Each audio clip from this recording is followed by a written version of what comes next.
Saudações alvinegras, pessoal, esse é mais um vídeo dos meninos de fora da vila, eu sou Danilo Rattori. Bom, hoje já passou da meia-noite e 45, mas pra mim só vira o dia quando amanhece, então ainda estamos aí no dia de Halloween, 31 de outubro, e amanhã, dia de Todos os Santos, o Santos entra em campo contra o Flamengo às 8 horas da noite no horário de Brasília, cidade onde será disputada a partida, já que, pela questão da final da Libertadores, o Flamengo vai mandar a partida lá, tranquilo, assim, para eles, né? Porque o mando, sendo deles, a torcida também será muito grande para eles. O Santos mandasse o jogo lá seria mais complicado. Mas um jogo bastante difícil para o Peixe, uma viagem bastante grande. Lembrando que o Flamengo não teve o jogo passado, foi adiado, né? O jogo anterior.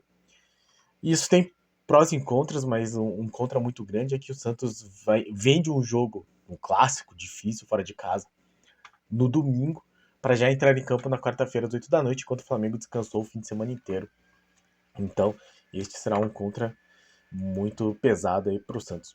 Por outro lado, o Flamengo terá alguns desfalques que talvez não tivesse, possivelmente não teria, se não tivesse folgado aí na rodada passada. Então, vamos falar deste Flamengo e Santos no estádio Mané Garrincha, em Brasília, 8 horas da noite, 1º de novembro de 2023, começando aí o penúltimo mês do ano. Antes, peço sempre, se inscreve no canal se você não for inscrito, deixa o seu like, compartilha e dê o seu palpite, diga o que você acha que vai acontecer nesta partida, em que o Santos deverá ter mudanças.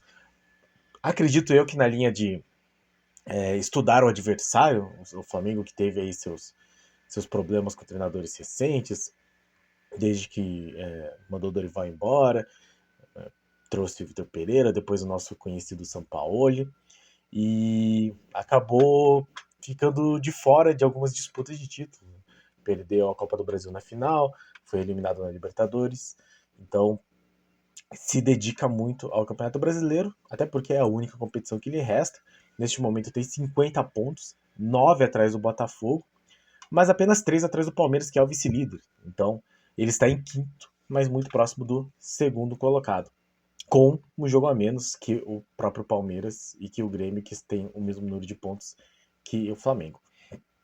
Nesse sentido, sim, é um jogo importante para o time carioca, que tem essa coisa de trazer muitos ex-jogadores do Santos, né? Dessa vez não, aparentemente Gabigol não será o titular, mas é possível que tenhamos Thiago Maia e Bruno Henrique para fazer as vezes de lei do ex. Pelo nosso lado, nós também teremos uma possibilidade de lei do ex, já que Jean Lucas é cria dos caras aí. Então, quem sabe o Jean Lucas consegue fazer valer a nossa lei. Pro nosso lado, que seria muito bom. A Gazeta Esportiva dá como escalação do Santos João Paulo, Joaquim Messias e Dodô. Lembrando que o João Basso sofreu uma lesão na última partida, não deve jogar mais nessa temporada. Então o Messias aí assumindo a titularidade.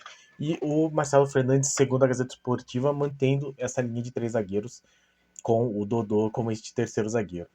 Lucas Braga, Tomás Rincon, Jean Lucas, Lucas Lima e Kevson, então de novo aquele meio de campo, Soteldo e Furt. Furt aí fazendo às vezes do Marcos Leonardo, assumindo essa posição do Marcos Leonardo, já que o nosso artilheiro tomou o terceiro amarelo no banco, mas ele também não estava 100%, pelo menos as notícias que constam é que ele já foi um pouco para o sacrifício no jogo passado, então o Furt aí assumindo, aí ele tomou um amarelo, não vai passar por essa viagem, e esperamos que volte inteiro para um jogo importantíssimo contra o Cuiabá, esse sim um jogo valendo a nossa vida, na Vila Belmiro, na segunda-feira, no horário horroroso de 9 horas da noite. Já o GE, vou até procurar a autoria aqui, de Bruno Gilfrida, indica mais mudanças, mais possíveis mudanças nesse time titular do Santos. Então ele fala que João Paulo, Lucas Braga ou João Lucas. Então uma possibilidade do João Lucas ir para essa lateral direita. E talvez o Lucas Braga assumir um pouco a lateral esquerda. Messias, Joaquim e Dodô. Então aqui o Dodô como lateral mesmo. Messias e Joaquim fazendo a dupla de zaga. Tomás Rincon, Jean Lucas ou Rodrigo Fernandes e Lucas Lima ou Nonato, então Lucas Lima e Jean Lucas também colocados como dúvida aqui. E no ataque um trio, Maxi Silveira, Julio Furt e Soteldo, então um trio aí estrangeiro. Vamos ver o que acontecerá, se será essa escalação, mas é interessante que o GE já coloca o Santos num 4-3-3 aí, num jogo que é bastante complicado. Eu tenderia a crer que o Santos irá com os 3 zagueiros, da maneira como vem jogando, até por essa preferência do Marcelo Fernandes por essa composição. Mas o GE também não costuma errar. O Twitter do Lucas Mussetti, pelo menos até a última vez que eu vi, não tinha nenhuma escalação. E aí fica essa questão, né? Como será que o Santos entrará? Será que entrará nesse 4-4-2 que me apresentando? Ou que na verdade é um 3-5-2, mas com 2 avançados, com 2 alas? Vai entrar nesse 4-3-3 e aí João Lucas fazendo a função de lateral direito mesmo, até porque o Flamengo tem um time muito perigoso, a gente sabe disso. E, inclusive jogadores como Bruno Henrique, Pedro, Gerson, Arrascaeta. Então é um meio de campo barra ataque que certamente dará muito trabalho para o Santos. Então é preciso ver como que esse Santos, primeiro, entrará em campo e, segundo, se portará na partida. Né? Muita gente falou, assim, alguns comentaristas, setoristas, sobre como a escalação do Santos contra o Corinthians até não foi tão ruim inicial, mas a postura do time estava muito recuado, dando muito espaço para o meio de campo do Corinthians chegar na área. Vai ser interessante a parte toda a preocupação e tensão que estaremos sofrendo no momento da partida, ver como que esse time reagirá à escalação e à tática deste Flamengo de Tite. Adenor. Então, curioso para ver a escalação. Acho que só saberemos com certeza às 7 da noite de amanhã. Mas então aí possibilidades, né? Lembrando, Lucas Braga, que vem fazendo essa ponta, ou o João Lucas, para ser mais defensivo. Jean Lucas ou Rodrigo Fernandes, eu entraria com o Jean Lucas, até pela lei do ex. Lucas Lima ou Nonato. Uma pena, assim, porque o Nonato não tem entrado bem, então vai ter que ser o Lucas Lima, que também não tem entrado bem, então às vezes nem faz tanta diferença assim, o Nonato pro Lucas Lima. E aí, Maxi Silveira, Julio Furt e Soteldo num ataque um pouco mais possante, né? Julio Furt, esse centroavante, típico, clássico pivô, com o Soteldo e o Maxi Silveira, que entrou bem, né? O Maxi Silveira entrou bem nos últimos jogos, para tentar aí se aproximar e servir ao centroavante. Um jogo em que o Santos não é favorito, o favoritismo é todo do Flamengo, claro, tem muito mais qualidade nos seus jogadores, tem um time que joga junto há mais tempo, tem um treinador com muito mais nome, muito mais experiência, mas também ou era contra o Palmeiras e o Santos conseguiu aí essa vitória. Então no futebol tudo pode acontecer se perdermos. A única questão é que continuamos tentando aí tirar o atraso em casa, mas o empate já é, como eu falei no pós-jogo do Santos e Corinthians, já é um ponto em que o Santos agrega esse ponto conseguido contra o Corinthians fora de casa. Precisa de mais um ponto fora de casa para não depender tanto de vencer todas as partidas que jogar em casa. Então é muito importante que o Santos pontue, seja um, seja 3 pontos. 3 pontos seriam maravilhosos, verdade, mas um ponto já seria bastante útil para esse time. Então, lembrando, quarta-feira, 8 horas da noite, horário de Brasília, a transmissão do Premier.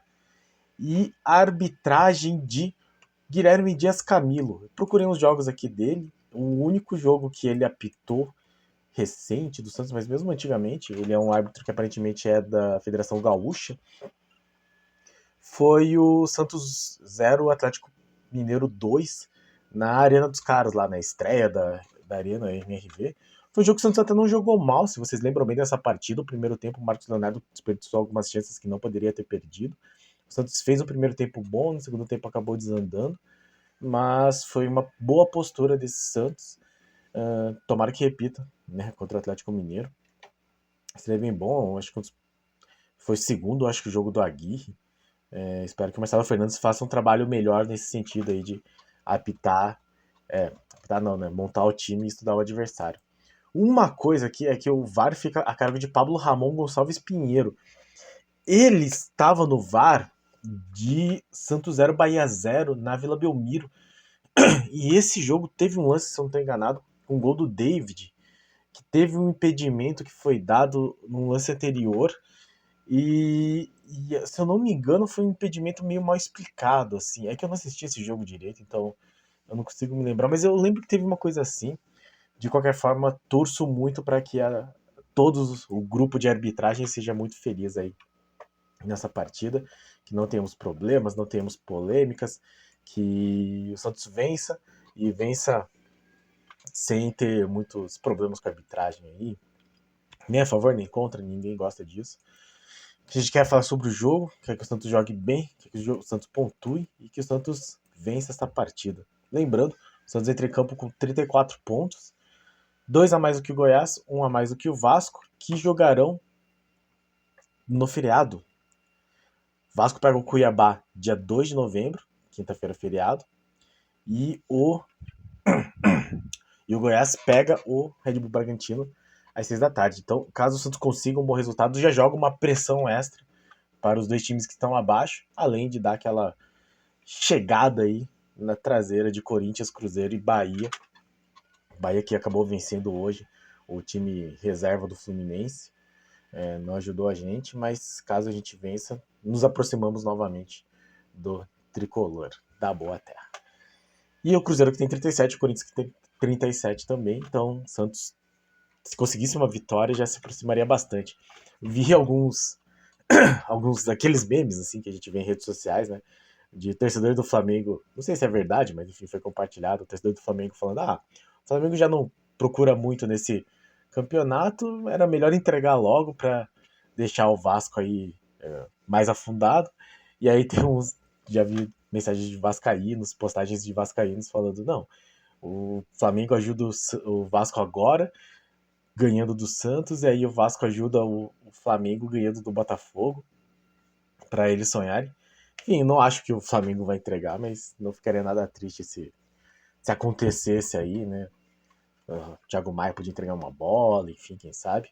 Mas o fato é que precisamos muito pontuar e vai ser um jogo difícil, vai ser um jogo cansativo, mas espero que o Santos consiga aí nesse pequeno intervalo ter estudado o time adversário e conseguido neutralizar esse meio de campo barra ataque muito forte do rubro-negro carioca. Certo, pessoal? Então, amanhã, dia de todos os santos, que todos os santos ajudem os Santos a conseguir uma abençoada vitória, seria maravilhoso, contra o Flamengo, lá em Brasília, no estádio Mané Garrincha. Então, que o Mané Garrincha, esse espírito do Mané Garrincha se solidarize com o Pelé e com o Botafogo e ajude o Santos a vencer essa partida. Estou contando com todos esses elementos aí. E que o Marcelo Fernandes tenha feito um bom trabalho no pouco tempo que lhe restou, para que esse time consiga aí superar essas dificuldades, o cansaço, a viagem e neutralize esse Flamengo muito complicado. Certo, pessoal? Muito obrigado a todos que assistiram o vídeo, muito obrigado a todos que acompanham o nosso canal, muito obrigado a todos e a cada um de vocês, nossos inscritos. Se você não é inscrito, se inscreve aí, deixe seu like, compartilha e diga o seu palpite, diga qual você acha que deveria ser a escalação e o que vai acontecer nesta partida. Muito obrigado a todos, pra cima deles, um abraço!